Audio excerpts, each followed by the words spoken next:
It's been about 6 weeks since the FSRE exam came out. So what we know is that in 2026, they shook CeMAP 1 up. What they actually did was put it in the bin entirely and replace it with a brand new exam, which is a lot more difficult than the last one. And we know it's more difficult because it went from a level 3 qualification to a level 4 qualification. Unfortunately, CeMAP as a whole has just stayed at level 3. But in this video, I wanted to talk to you guys about everything that I've learned over the last 6 weeks and how I've kind of managed to drag my students kicking and screaming through their exams with all of the changes that have taken place. And one thing that I did want to touch on is I've done a lot of work and I've mentioned quite a few times that the exam hasn't really changed that much, as in the content is the same. And I found that that has been pretty consistent. So if you've been studying for the old CeMAP 1 exam and you were thinking about switching, you can still do that. You have till the July deadline to sit the old paper. You can opt to switch to the FSRE exam if you want to, and all the studying that you've done previously hasn't been lost, except there does seem to be quite a lot of new content. So the usual stuff like the senior managers and certification regime is going to be in there. Stuff to do with power of attorney, that's not just in there in this one. Actually, they've really leveled it up. So there's quite a lot of power of attorney feedback from the FSRE exam. All the stuff to do with CPD, hours, wills, money being a medium of exchange, all that kind of stuff that we've covered previously with CeMAP 1, it's still in the new exam. But it's just got new stuff as well that you might not have covered before. Before we go into the new bits that have been fed back to me, one thing I did want to talk about is the fact that you can sit FSRE in 2 halves. And there seems to be a little bit of a divide on opinion, which I'm going to try and get some guidance on from LIBF, because about 50% of my students have said that both halves of the FSRE exam that you sit do have quite a bit of crossover. As in, you can find stuff on the senior managers and certification regime in the first half and the second half, which makes studying for it a little bit more difficult, because with CeMAP 1, you didn't have to do that. You could study for just the first half, but you used to not be able to sit them separately.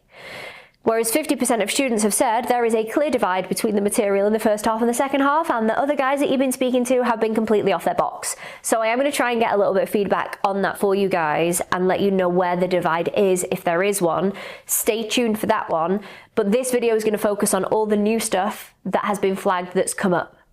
And the biggest one is the name of all the different stock markets. So this is in your FSRE textbook if you want to go away and find it, but things like, what is the name of the Japanese stock exchange? It is the TSE. Or what is the name of the Japanese stock market? And I think it's pronounced Nikkei, which is Nikkie. You also have the German stock exchange, which is DAX. You have the French stock exchange, which somebody told me they remember it as going croissant, almond croissant, with a really French accent, which that was not. CAC 40, that is the French stock market. All of these things are brand new to the FSRE exam. We didn't see them before. The main one that I've seen and the main one that everybody is feeding back on at the minute is all to do with ethics. And it sounds really obvious because the new exam is called Financial Services Regulation and Ethics, but actually the ethics section in your textbook is not that big. It is maybe a couple of different paragraphs that you can take away. It is the difference between talking about deontological ethics, consequential ethics. There's 3 others that I actually can't pronounce right now. I am going to do a whole podcast episode on ethics. By the time this video comes out, it might actually already be out on the other YouTube channel, so go and check it out. But I'm going to do a comprehensive breakdown of everything that you need from an ethics perspective for the FSRE exam, because students are coming back to say it was anywhere between 3 and 5 questions. And if you're in a unit that's got 40 questions, that's over 10% of your grade. So you definitely want to be hot on that stuff. As we'd expect, there's quite a lot on FCA principles in there. So how many FCA principles are there? There's 12. And what is Principle 12? Principle 12 is the new one, which is new consumer duty. That stuff in your textbook, make sure you go through that with a fine tooth comb. And as always, people are saying that the mock exams that you can buy from the Walbrook Institute through your My LIBF portal are pretty similar to the exams that you'll sit on the day.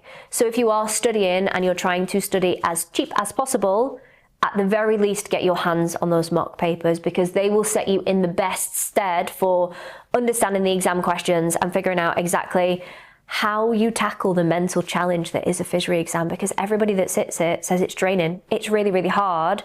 and it hasn't changed. Actually, from CeMAP 1 to FSRE, it's gone worse. Now, of course, you can do all the work with the textbook. As you probably already know by now, I can help with either an e-learning package, a 6 weeks to CeMAP program, or even one-on-one coaching. If any of that is of interest, I'll link everything in the description below. But just remember that with all of this information, it is new. And for the next 18 months to 2 years, all the training institutions are going to be trying to figure out actually what are the big topics when it comes to FSRE to make sure that we get over the line. Anything that I'm building is designed to give you enough knowledge, both from a regulatory perspective, but also from a perspective of passing the exam. And it is going to be an ever-changing platform and portal. So wherever you are consuming my content, just keep coming back, because I'm going to keep putting as much stuff out there for you guys. As I wrap this video up, a quick note on the new exam software. So if you've not seen the podcast episode on this, it's probably going to be worth a listen.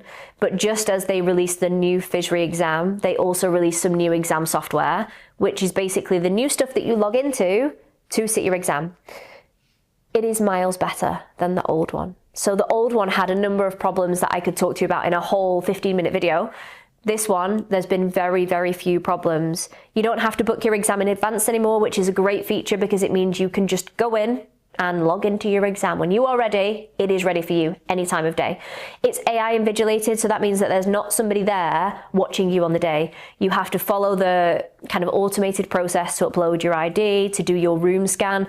One thing to note with the room scan is they will get you to pick up your laptop, and what they will get you to do is to literally spin it around like this to give you guys a view of the room that you sit in your exam in. When you do that, make sure that you take a step back from your desk, because they need to see your desk space and they don't ask you to provide a picture of your desk space anymore. So if you move your computer around or your laptop around, take a step back from your desk, and as you do the 360 view, just dip it a little bit so that they can see that you've got a completely clear desk space. I say that because I've had quite a few students who've just stood up and done it. They've not got the desk in, and you can get something called a violation email, which basically says, we think you might have cheated and we're going to go and check, and it's going to take us 3 days. If you get that, do not panic. They are just going to go away and check the recorded footage to make sure that you didn't cheat before releasing your results. And that's one of the things that can trigger it if you didn't get the desk space in the email. The other one is if your ID doesn't particularly look like you, that can sometimes trigger a violation. Again, don't panic. For all the students that I've had that happen to, they've just rang up and they've said, oh, we'll watch the video footage, and they've approved it. Dogs barking was always a big one that people were concerned about. Again, they are just reviewing the footage, and if they can clearly tell that it is just a dog barking and not somebody coughing the answers to the right questions from another room, you will be fine. I even had one student whose software completely froze mid-exam. They opened up another tab in Google and Googled LIBF exam system freeze, and then it let them back in again. And they finished the exam, and then they got the violation to say, well, your camera froze, but also you opened up another bit of software. I actually thought that one was going to end up with the exam being terminated, but it wasn't. So it's a much smarter process. What I have noticed as well, and I'm confident when I say this because I've probably got about 50 students that have done it in the last 6 weeks. Everybody that's failed has had their results immediately. Anybody that's passed, you get a pending notification. So what I can only assume is happening with this is it says pending whilst they go away and watch the footage, make sure that you weren't cheating. And then once they've done that, they'll release your results and it's a pass. That has been the scenario for 100% of my students so far. However, I can't find any official literature from Walbrook Institute to say that that's the process. So I don't want to say it's absolutely gospel, just in case at some point somebody gets a pending result and they still end up failing. So please let me know in the comments if you've sat your exam and you've experienced that. Let me know whether your experience matched what I've just explained, because as always, I'm going off the information that you guys can give to me, which is why what I do is so valuable for you guys, because everybody wants to pay it forward. So let me know how you're getting on with the new exam software. Let me know how you're getting on with your studies as a whole, because FSRE is an entirely different ball game, and just keep going with it. It's hard. It is not an easy exam. It is meant to make you question whether or not you are able to do this. But you can do this.